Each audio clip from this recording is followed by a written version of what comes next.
Guys, good afternoon. Welcome back sa aking YouTube channel. For today's video, check natin ang 2023 Honda Brio 1.2 RS Blacktop CVT Phoenix Orange Metallic. Guys, ito yung top of the line variant ng ating Honda Brio. Ang kanyang price is 863,000 pesos. So tour ko na kayo ngayon sa ating featured unit for today. Ito yung kanyang front portion. LED headlights sa tayo guys with daytime running lights. LED fog lamps. RS design glossy black front grille. Then meron siyang chrome accent sa upper portion. Front accent garnish natin is matte black. Ayan. So ito yung minor model change guys. So nilaunch siya July 2023. So mag 1 year pa lang siya sa market. Ayan. So mas na siya, sporty ang itsura niya compared dun sa previous model. Regarding naman sa engine, 1.2 CVT or 7-speed automatic with 90 horsepower, then 110 Newton meters of torque, front wheel drive. So dito naman tayo sa passenger side. Ayan. So kung manonotice nyo, very sporty ang itsura ng ating top of the line variant na Honda Brio. Then regarding naman sa alloy wheels, so RS design, actually dark alloy wheels to combination siya ng dark gray and black. Ayan. Then naka 15 inch tayo, ventilated disc ang ating brake sa harap, then MacPherson strut with stabilizer ang ating suspension naman. Ground clearance is 137mm. Then ang maganda pala sa ating black top or sa mga RS variant natin na Brio, meron na siyang additional side skirt para ma-emphasize niya yung pagka-sporty ng unit. Then glossy black ang ating side mirror cover. Then side turning lights, nandito na rin siya. So mas visible tayo sa daan paggabi. Then body color ang ating door handles. Sa likod naman, drum brake ang ating brake sa likod. Then torsion beam ang ating suspension naman sa likod. Then yung pinaka asset ng ating top of the line is yung black top or yung black na ceiling natin. Yan. Para mas ma-emphasize niya rin yung pagka-sporty, same time top of the line variant niya. Kasi yung RS, ang difference lang no middle variant is yung bubong. So pag RS variant, body color din ang natin, ang ating taas or yung top. Then micro type antenna, meron tayong tailgate spoiler.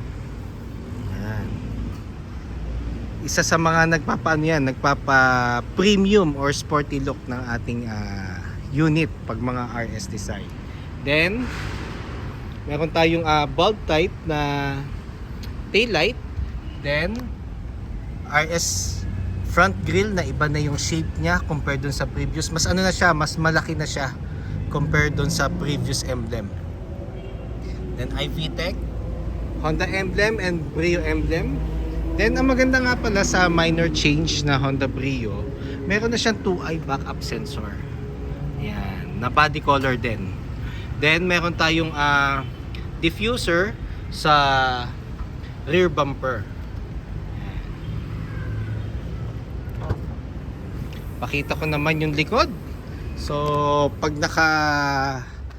angat yung second row, meron tayong 251 liters of cargo space. And then dito located guys ang spare tire, which is donut type, and yung tools.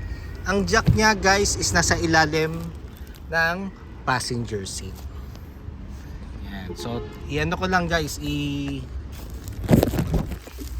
i-fold ko lang yung second row para at least kung 2 passengers lang kayo, ito yung magiging total compartment space natin, which is 851 liters.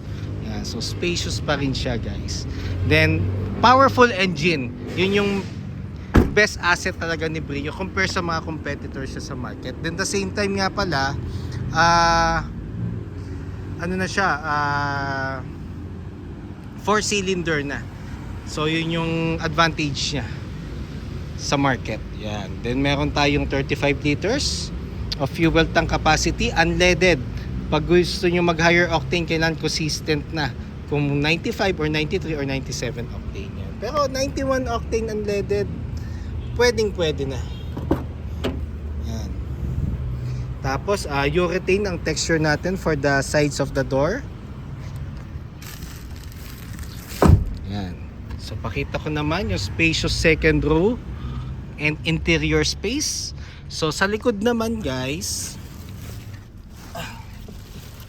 notice nyo yan. So meron tayong decent, actually hindi nga decent spacious legroom. Yan. Not unless uusod natin yung mga seats natin pa backward, may decent legroom pa rin naman siya. Then adjustable headrest guys.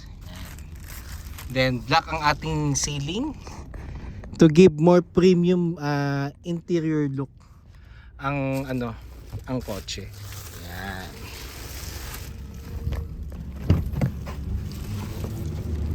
Tapos meron tayong guys, 4 speakers and 2 tweeters. Then na rin siya guys, keyless entry na rin. So dito naman tayo sa front.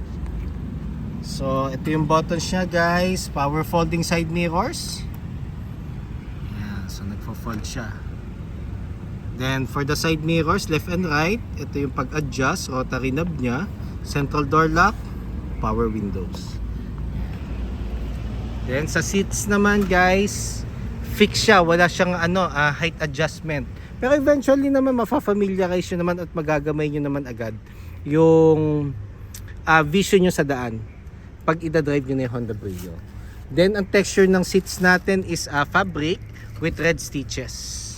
Yan. Kasi nga RS siya, variant, so mas sporty ang itsura niya. Adjustable din ang headrest natin guys. Ayan. So tour ko na kayo sa loob. So dito yung pop ng ng hood, and gas lid is nandito. Ayan. Sa baba siya. So naka-on na yung engine guys. Then kung makikita nyo, ito yung ating steering wheel. So meron siyang audio control. The same time ang texture niya is urethane. Ayan. Sa panel naman, analog, then may portion dito na digital. Then nandito na rin yung gear indicator. Ayan. Ayan. So naman siya sa steering wheel naman. Ito. So siya? Tilt. Ayan. So tilt lang siya. So it means up and down lang. Hindi mo siya pwedeng i-forward or backward. Kasi pag telescopic guys, tilt and telescopic, up and down, then forward and back ang pwede mong adjustment sa steering wheel mo. Ayan. Then touchscreen audio unit. Then ang maganda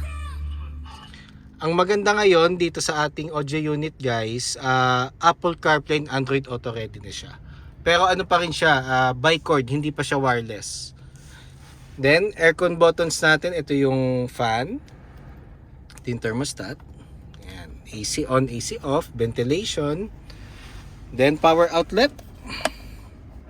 Ayan. So sa previous vlogs ko guys, kung sakali man magpalagay kayo ng dashcam sa labas, which is di ko naman siya pinopromote, pero hindi kasi natin maiiwasan, may mga clients kasi na may mga brands na mas preferred nila aftermarket. Pwede naman kayo magpalagay ng dashcam, basta plug and play.